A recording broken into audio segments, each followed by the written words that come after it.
Bom dia, paz do Senhor. Estou aqui gravando para vocês esse subsídio para a escola dominical. Eu já havia gravado semana passada um vídeo em um outro aplicativo, mas eu não consegui nem encontrar o vídeo que eu gravei no aplicativo. Tá um pouco difícil. Então eu baixei um novo aplicativo e fiz ontem uma gravação, mas também tive problemas na hora da edição. Acho que o vídeo ficou muito pesado, eu não consegui selecionar a opção de resolução adequada. E então nessa manhã eu estou gravando novamente para vocês. Eu vou ser bem objetivo, tá? Para não ficar um vídeo muito extenso, né? E tentar ser mais preciso também naquilo que eu acredito que seja interessante para vocês terem em mente para passar na aula de vocês. Então, a lição de amanhã, de domingo, 15 de agosto, será a lição 7, tem como título o Ministério de Eliseu, certo? Para cada lição bíblica que passamos a cada domingo, nós temos um objetivo geral para essa lição, ok? Então, esse objetivo geral é aquilo que se pretende ensinar, é aquilo que se pretende que o aluno tenha aprendido ao final dessa lição.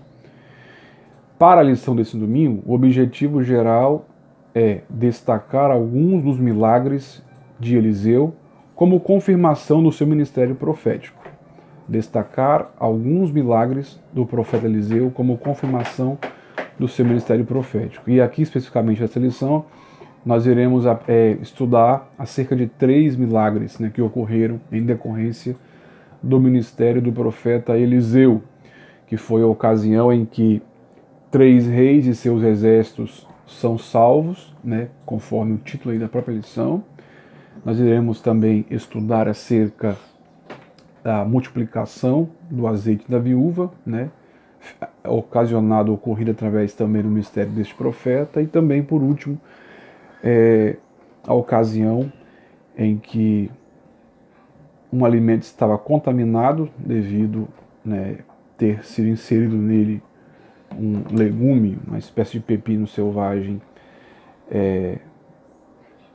que tinha a capacidade de proliferar contaminações, né? A Bíblia não deixa específico que tipo de contaminação poderia ser essa, mas no texto bíblico disse que havia morte na panela por essa ocasião. Então, Eliseu, mais uma vez, ele intervém, né? E através do seu ministério, da sua atuação, né? Mais uma vez, um grande mal é evitado, certo? Então vamos lá. Para cada ponto desse, nós temos aí 3 pontos, né? O primeiro ponto tem como título Eliseu salva 3 reis e seus exércitos. O segundo ponto tem como título Eliseu aumenta o azeite da viúva.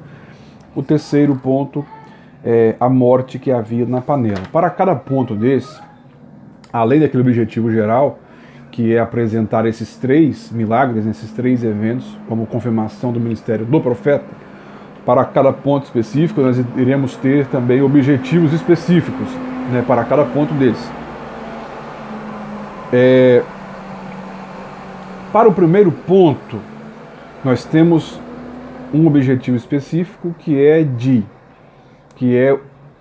o de trazer ao aluno o entendimento, né, de que Deus, a convicção, a certeza, né, pela palavra, de que Deus ele salva, o Senhor zela pelo seu povo, certo? Então, a finalizar esse primeiro ponto, que nós iremos ver a salvação a 3 reis e seus exércitos, né, a igreja, os alunos devem ter a convicção de que Deus ele zela por nós, ok? Então, esse primeiro ponto, ele está subdividido em 3 tópicos também. Primeiro tópico aqui nós temos reis bons e maus. Segundo subtópico, 3 reis vão à guerra contra os moabitas. E terceiro subtópico, a predição de Eliseu se cumpriu, certo? Então vamos lá. Reis bons e maus, que é o primeiro subtópico, ele traz essa distinção para reis como sendo bons e maus, não por sua capacidade administrativa, técnica, de popularidade, ou seja, não são essas questões. Aqui eles são taxados como bons ou maus pelo fato de eles serem piedosos ou impiedosos, pelo fato de eles serem temente a Deus ou não tementes a Deus. Reis tementes a Deus, aqui foram, né, qualificados como reis bons, né, com coração bom, com uma boa disposição para servir a Deus e honrá-lo, né. Aqueles que foram enquadrados na condição de reis maus foram reis que seguiram, né, após outros deuses, né, tornaram-se idólatras e conduziram toda a nação também à idolatria. Aqui são categorizados como reis maus. Tá? O segundo subtópico vai então vai falar aí, né, sobre os 3 reis que vão à guerra contra os moabitas. Nós temos o rei Jorão, rei de Israel, filho de Acabe, certo? Acabe, nós estudamos já sobre ele, o rei mau, né, que seguiu após o caminho de outros deuses, juntamente com a sua esposa Jezabel, que foi terrível, uma péssima influência para o povo de Israel. Jorão é fruto desse relacionamento, certo? Ele era rei de Israel. Também, junto a ele, vai Josafá, rei de Judá. Esse, um homem temente a Deus. Ele restaurou o culto em Judá, culto ao Senhor. E junto desses dois, do rei de Israel, reino do norte, rei de Judá, reino do sul, segue com eles o rei de Edom.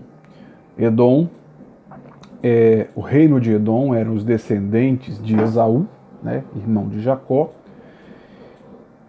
Edom era vizinho, né,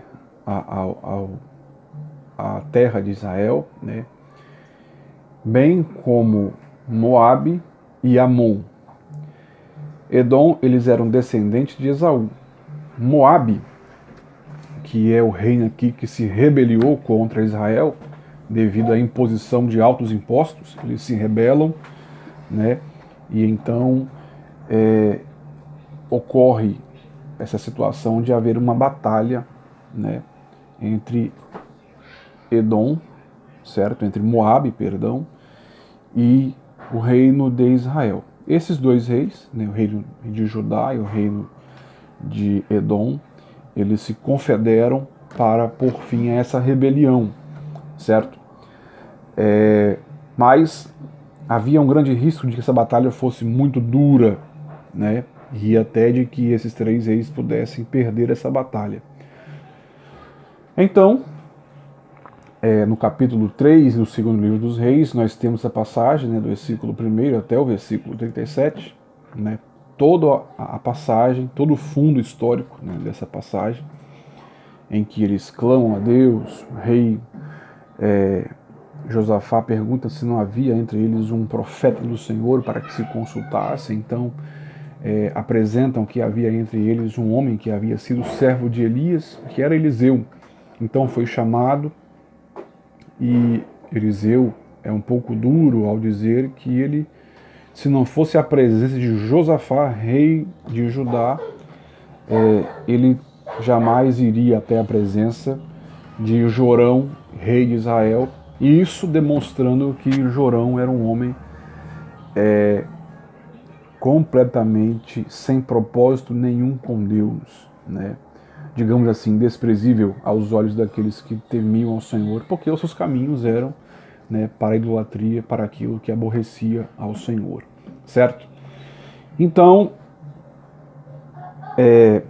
com afeição e respeito à pessoa de Josafá, é que Eliseu então intervém e ele diz que eles deveriam preparar poços, certo? Porque sem que ocorresse uma tempestade, ventos, chuva, o vale, o local onde eles estavam, se encheria de água, né? E assim, tanto eles quanto os seus animais, né, beberiam a água, e através disso o Senhor daria livramento a essa confederação de reis, rei de Israel, rei de Judá, rei de Edom. E não somente isso, mas também eles venceriam o exército, né, moabita, eles poriam em fugir dos seus exércitos, eles destruiriam suas cidades, uma série de situações que eles deveriam cumprir também. Entulhar os seus poços, né, destruir as cidades, cortar as suas árvores frutíferas e por aí vai. Então, através dessa predição, né, eles se tomaram de ânimo, né, de disposição, e assim como o profeta profetiza, assim Deus cumpriu a sua palavra, e esse grande milagre ocorre, certo? Sem que houvesse qualquer sinal de tempestade, de vento, de chuva, uma água de repente inundou, saciou a todos e foi causa de livramento, tá bom? O contexto aí vai nos mostrar que, vindo o exército moabita, viram, né, ao romper da manhã os poços cheios de água e confundiram com sangue e disseram: olha, esses reis se mataram, seus exércitos estão todos mortos, vamos invadir. E então os reis, né, os seus exércitos se manifestam, aparecem em cena e, como numa cilada, né, apanham de surpresa o exército dos moabitas. Ok? Então a profecia, o terceiro subponto, fala sobre a predição de Eliseu que se cumpriu. Ok? Então, através dessa situação, desse primeiro ponto, o aluno precisa vislumbrar e ser edificado no sentido de que ele saiba de que Deus sempre vai suprir nossas demandas, sempre vai zelar por nós, sempre vai nos guardar e nos amparar, né, de alguma maneira, né? O Deus sobrenatural, o Deus de milagres, ele vai se levantar para agir ao nosso favor, ok? O segundo ponto vai nos mostrar outro milagre, né? O título aqui desse ponto, no segundo ponto, fala sobre Eliseu aumenta o azeite da viúva, né? Capítulo 4 de 2º livro dos Reis, versículo 1 até o versículo 7, né? Nós temos aqui a ocasião em que Eliseu encontra, como diz a Bíblia, uma mulher das filhas dos filhos dos profetas. Uma mulher das mulheres dos filhos dos profetas. Essa é a descrição do versículo 1 aí no capítulo 4 de 2º Reis. Bem, historicamente, essa mulher, isso aqui é um dado interessante para os irmãos apresentarem na lição. Historicamente, né, segundo alguns estudiosos, essa mulher viúva, ela havia sido esposa do profeta Obadias, que nos tempos do profeta Elias foi um dos responsáveis, né, por prover recursos, alimentos, subsídios, né, subsistência, donativos para que os profetas a quem o Senhor havia preservado além de Elias, Elias achava que havia estado só, que todos haviam morrido. Mas Deus fala que havia preservado ainda, né, um percentual de homens, de profetas, né, que não haviam dobrado os seus joelhos a Baal. Mas esses profetas escondidos nas cavernas, aonde quer que estivessem, bem como esteve Elias, eles precisavam de recursos, precisavam de alimentação. Eles não tinham liberdade para sair às vilas, às cidades para comprar, porque Jezabel estava ao encalce deles para os matar.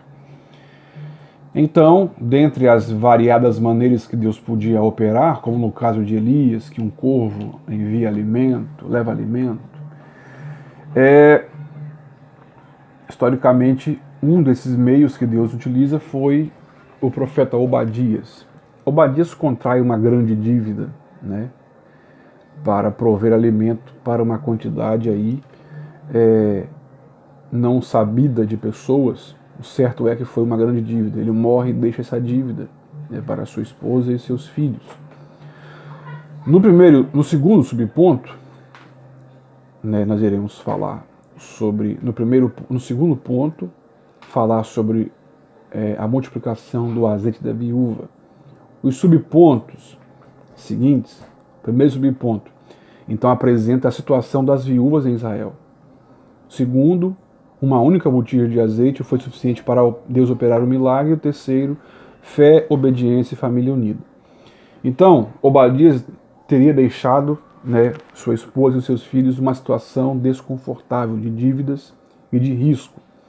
Porque a situação de uma viúva em Israel, e aqui entra o segundo subtópico, não era muito confortável se ela não tivesse uma herança que garantisse o seu sustento. Muito normalmente elas mendigariam o pão, caso não tivesse alguém que cuidasse delas, filhos, por exemplo, crescidos, parente remidor, algo do tipo.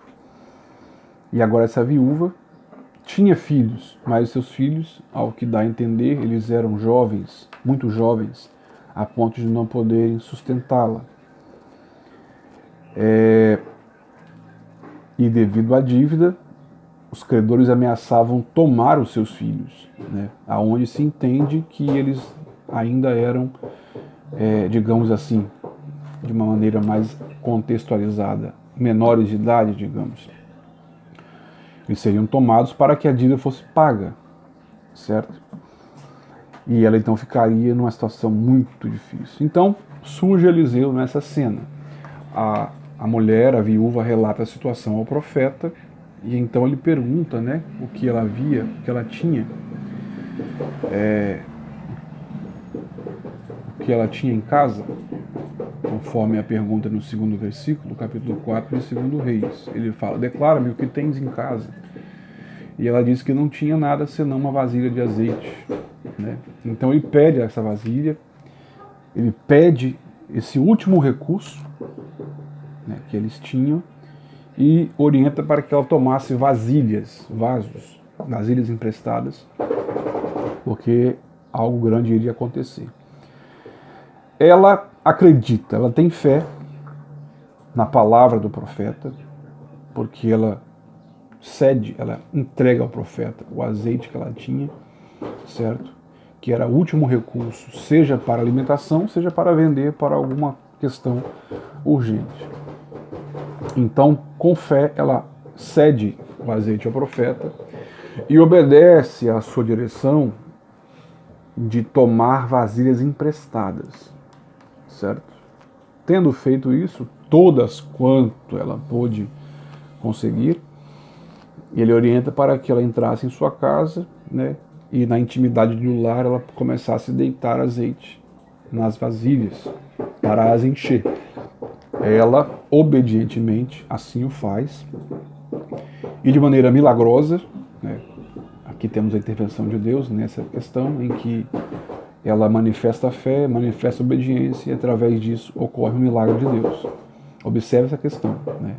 A prática, o milagre de Deus é como produto da cooperação entre a fé e a obediência do povo, certo?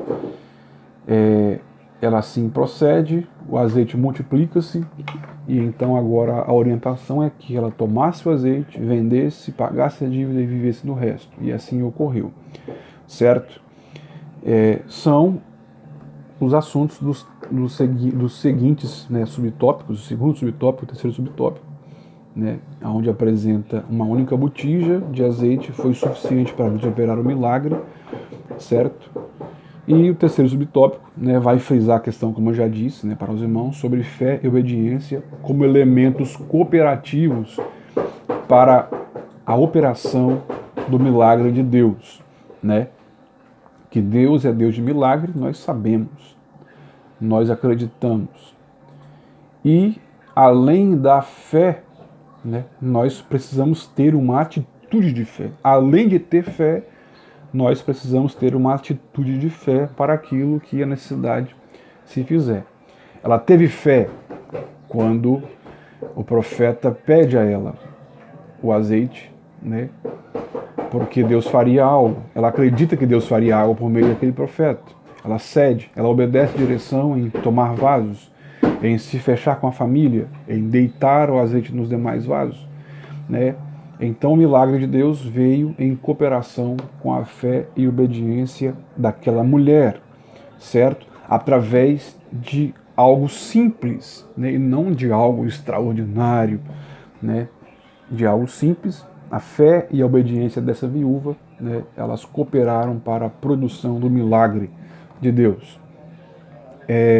Também o terceiro subponto frisa a questão do milagre ocorrido na intimidade, dentro do lar, com a viúva e os seus filhos, né? E isso apontando para a questão de que milagres podem acontecer no secreto, no convívio íntimo da família. Nossa família precisa, né, estar voltada para o Senhor. E quando assim ocorre, né, Deus tem o prazer de ver nossas famílias, né, cada família, né, do servo de Deus, voltando-se para o Senhor, pedindo graça, direção, né. Então, nesse segundo ponto, nós precisamos, ao fim dele, demonstrar a fé e a confiança da viúva de Serepta. Esse é o objetivo no segundo ponto. Então vamos para o terceiro ponto, né? Mais um milagre aí para destacar aí, né, o objetivo geral, que é apresentar cada desses milagres, né, como confirmação do ministério do profeta. O terceiro ponto, ele vai falar sobre a morte que havia na panela, né? E aqui nos subpontos sequentes, nós iremos ver a escola de profetas e a morte na panela. São 2 subpontos apenas, certo? Em Israel, e há quem diga que isso iniciou-se a partir do ministério de Elias, né? Embora nos tempos do ministério de Samuel, nós podemos ver que havia um grupo de profetas, né, reunidos em alguns lugares. Haja visto quando Saul ele é ungido como rei através do ministério de Samuel, ele em uma determinada ocasião foi encontrado em meio a profetas e também veio sobre ele o Espírito do Senhor e ele profetizava. Aí veio, né, como a Bíblia diz, o ditado, está Saul entre os profetas, né? Mas há quem diga que isso difundiu-se através do ministério de Elias. A sistematização dessas escolas de profetas, né, tenha se dado através do ministério do profeta Elias. Havia em Israel 3 lugares onde havia esse grupo de homens, né, de pessoas que se reuniam com o intuito de aprenderem a palavra de Deus, certo? Porque o seu ministério deveria estar em consonância, né, em harmonia com a lei, né? Eles aprendiam a Escritura, eles desenvolviam intimidade com Deus através de um propósito, através de uma reclusão específica. Ou seja, era uma espécie de um seminário, digamos assim, como poderíamos dizer hoje, um seminário teológico, né, que ia muito além do aprendizado teórico, né, acadêmico, desenvolvia também ele uma espécie de piedade, né, na vida dos seus alunos. Como muitas escolas teológicas fazem hoje, né, além do conhecimento acadêmico, elas desenvolvem o comportamento piedoso, né, a prática da devoção diária nos alunos. Havia 3 escolas, como eu havia dito. Havia uma escola em Betel, outra em Jericó e uma em Gilgal, né? O evento aqui em que ocorre a situação em que um jovem profeta ele sai ao campo, né? Eliseu orienta para que ele saísse ao campo e colhesse legumes, colhessem ervas, para que se fizesse um caldo para que todos pudessem se alimentar. Vamos nos lembrar que havia uma crise instalada, né, em Israel, em Judá, desde os tempos de Acabe, né, em Israel, por exemplo. Os profetas eram ameaçados, eram mortos, não tinha muita liberdade de expressão, havia fome na terra, e a situação nessa localidade, em Gilgal, era muito difícil. Então, Eliseu orienta para que esse jovem saísse a colher ervas para preparar-se um caldo para alimentá-los.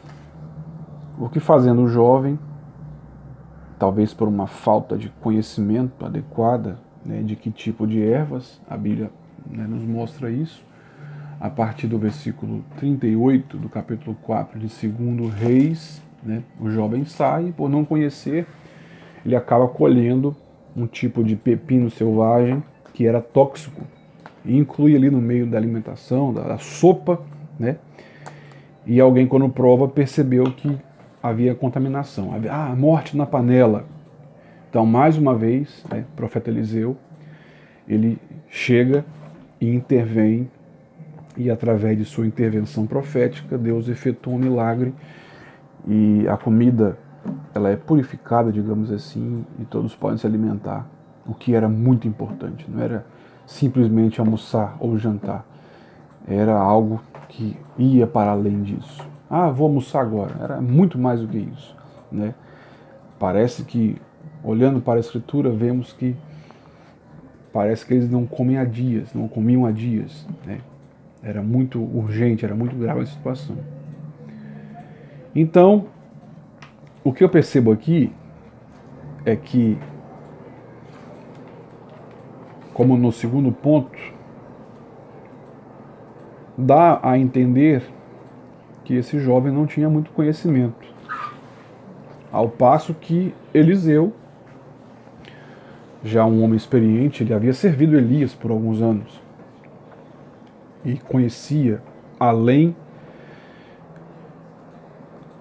do conhecimento de Deus, da sua palavra, da sua maneira de agir, também tinha conhecimento prático de muita coisa que era útil. Quando declaram que havia morte na panela, perceba que Eliseu, ele não faz nada de muito espantoso. Ele orienta, ele dá uma orientação, como que muito prática, né? Como que muito farmacêutica, muito clínica, de que se pusesse um pouco de farinha, assim como alguém que engole um espinho de peixe, fica engasgado, assim, come um pouco de farinha, e isso vai melhorar. A pessoa come, né? E pode ser que melhore, né? A farinha, aquele bolo de farinha, né? Acaba limpando, né? A garganta e resolve o problema. Então Elias deu uma solução assim prática. Coloca um pouco de farinha na panela, né?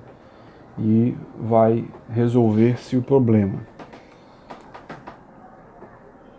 Obviamente, eu não penso que seja farinha de mandioca, eu não acho que isso aqui não é interessante falar, mas ele orienta que se pusesse farinha, como alguém que tem um conhecimento apropriado de que, havendo algo contaminante específico, né, uma farinha ali resolve a situação. Mas perceba que através dessa atitude simples, de um conhecimento aplicado que Eliseu demonstra ali, através disso, aquele problema foi solucionado, e através do seu conhecimento, né, da atuação do seu ministério, né, aquele mal foi solucionado, né, e mais uma vez Deus intervém no livramento ao seu povo. Então a gente entende aqui que nem sempre, né, a intervenção divina, os milagres de Deus, eles virão de uma forma mística, sobrenatural, espantosa, né? Através da manifestação de algum dom espiritual, né? Mas muitas vezes através de coisas simples, de uma sabedoria de vida, né? Comum, popular, talvez, né? Da aplicação, demonstração do amor, principalmente, né? Através de uma atitude humana, né? Deus pode intervir para efetuar um grande milagre, né? Por exemplo, quanto que vale um abraço, né, para alguém que está deprimido, né? Vale muito. E há quem declare que um abraço tenha salvado sua vida, né? Então perceba que uma coisa simples, né, pode ser responsável por desencadear um grande milagre, um livramento, uma libertação da parte de Deus para a vida de uma pessoa, ok? Então, irmãos, esse é o contexto que temos aqui no terceiro ponto, né? E através desse terceiro ponto, nós temos que sinalizar para a igreja o ato de fé de Eliseu. Nós precisamos ter fé nas determinadas situações da vida. E aqui perceba que ter fé é fazer aquilo que está ao nosso alcance, crendo na intervenção divina, né? É o que nós precisamos deixar muito claro para o aluno. A conclusão vai nos ressaltar que percebemos, né, o acontecimento de milagres através de uma iniciativa ou trabalho humano, né? Nós devemos concluir sempre para a igreja, através dessa lição, que esses milagres eles não ocorreram com o homem de braço cruzado. Eles aconteceram, vieram da parte de Deus através da atuação do trabalho humano, né? Então nós precisamos cumprir nosso papel, fazer a nossa parte, né? Naquilo que temos à mão, né, para fazer, para que através disso Deus possa fazer algo. E também o compromisso que Deus tem com pessoas de fé, mas que também sejam operantes e diligentes, né? Deus tem um compromisso, né? Deus honra a fé que alguém tenha, mas como disse Tiago, né, uma fé sem obras ela é morta em si mesma. Nós precisamos acreditar e sermos diligentes e cumpridores da vontade do Senhor, para que através, né, da cooperação desses elementos, Deus possa operar, né, um milagre. Irmãos, Deus abençoe a sua vida, né, em nome de Jesus. Eu espero que esse vídeo possa auxiliar vocês nos estudos aí, né, para a aplicação da lição em nome de Jesus. Amém? A paz do Senhor, fique com Deus.